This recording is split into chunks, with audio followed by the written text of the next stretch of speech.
आज 10 तारीख आखिरी नॉमिनेशन था और पार्टी ने मुझे तेलंगाना मेदक डिस्ट्रिक्ट को प्रवासी इंचार्ज के नाते भेजा है। तन करें और एक बीसी मुख्यमंत्री को बनाएं। सर, कांग्रेस पार्टी का आरोप है एमआईएम पे बीजेपी की बी टीम है। वो कांग्रेस वालों को पता है। Thank you sir. Telangana election का आज 10 तारीख आखिरी नॉमिनेशन था और पार्टी ने मुझे तेलंगाना मेदक डिस्ट्रिक्ट को प्रवासी इंचार्ज के नाते भेजा है और आज सवेरे मेदक में नॉमिनेशन हुआ, जहां पर पंजाब विजय कुमार जी ने अपना नामांकन पत्र भरा।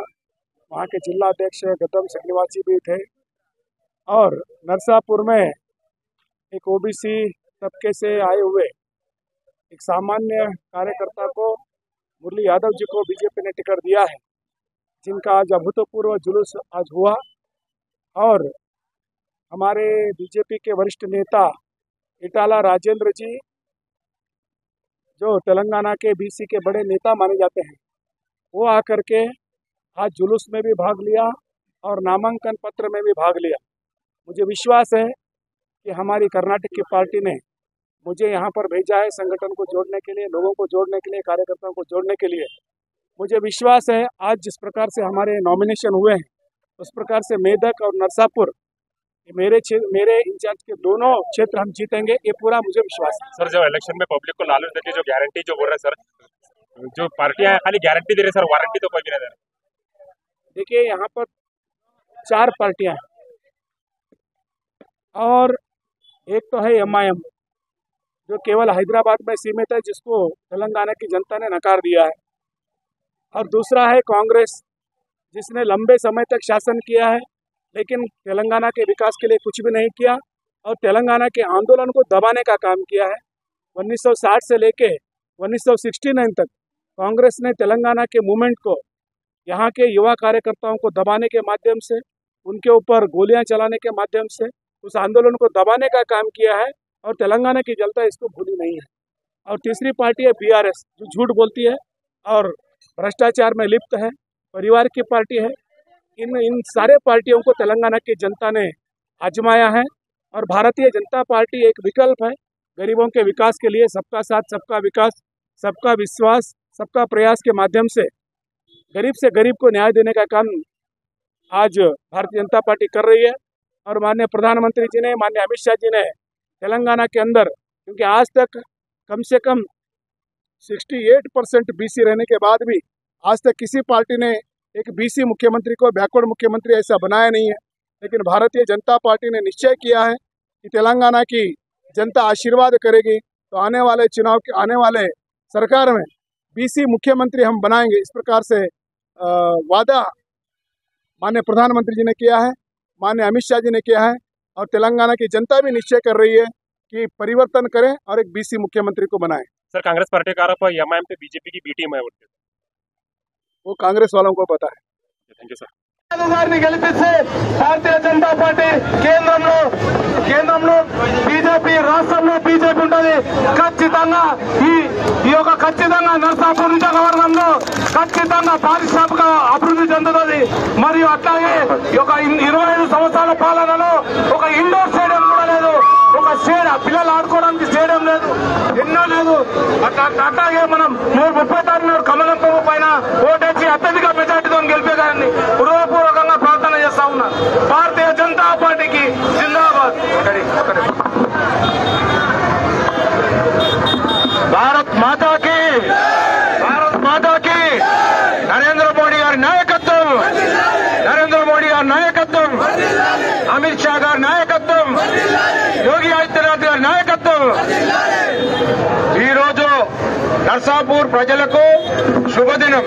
ఎందుకంటే గత 40 సంవత్సరాలతోని ఇక్కడ బీసీ నాయకత్వం అనేది లేదు నర్సాపూర్ కాన్స్టిట్యున్సీలో. గత 40 సంవత్సరాల నుండి మరి రెడ్డిలే పరిపాలిస్తున్నారు. మరి రెడ్డిలు ఏం చేస్తున్నారు? ఈ రోజు తెలుగుదేశం పార్టీ పోయినాక మెదక్ జిల్లాలో బీజేపీ పార్టీ అత్యధికంగా 5 మంది బీసీలకు రాజ్యాధికారం ఇచ్చింది. మరి బీజేపీ సెంట్రల్లో నరేంద్ర మోడీ గారు బీసీ కాబట్టి మరి బీసీలకు నాయకత్వం ఉండాలి తెలంగాణలో అని చెప్పి మరి తెలంగాణలో బీసీలకు నాయకత్వం కావాలని చెప్పి మరి నర్సాపూర్ నుంచి మురళీ యాదవ్ గారు మరి ఈత ముదిరాజులు మరి 60% ఉండే బీసీలకు గత 40-50 సంవత్సరాల నుంచి అన్యాయం జరుగుతుంది కాబట్టి మరి ఈ రోజు బీసీ ముద్దుబిడ్డ మరి మురళీ యాదవ్ గారిని అత్యధిక మెజార్టీతో మీరు గెలిపించాలి. మరి గతంలో 15 సంవత్సరాలు కాంగ్రెస్ ఉన్న సునీతారెడ్డి ఏం చేయలేదు. మరి అట్లనే కాంగ్రెస్ నుంచి మరి ఈ రోజు టీఆర్ఎస్ కు వచ్చినాక కూడా ఏం చేయలేదు. మరి ఎవరికి డబుల్ బెడ్రూమ్ ఇల్లు రాలేదు, ఎవరికి దళిత బంధు రాలేదు. మరి ఇవన్నీ ఎలక్షన్ల ముందు వాళ్ళు చెప్పే మాయామాటలు కాబట్టి దయచేసి సోదరులారా, మన మురళీ యాదవ్ డైనమిక్ లీడర్, మరి బీజేపీ నీకు ఎవరికైతే బీసీలకు రాజ్యాధికారం కావాలని చెప్తుందో మరి అమిత్ షా గారు కూడా చెప్పారు. మరి ఎప్పుడైతే బీసీలకు రాజ్యాధికారం చెప్తుందో ఆ దేశం సుభిక్షంగా ఉంటుంది, ఆ రాష్ట్రం సుభిక్షంగా ఉంటుంది. కాబట్టి రేపు బీసీ ముఖ్యమంత్రి అని చెప్పేద్దాము ఒక బీజేపీ పార్టీకే ఉంది కాబట్టి మరి తెలంగాణలో బీసీలు రాజ్యాధికారం రావాలని చెప్పి కోరుకుంటూ ముగిస్తున్నాను. జై హింద్, జై భారత్ మాత. ఇప్పుడు మిత్రులు శ్రీరామ్ రెడ్డి గారు మాట్లాడతారు.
పార్టీ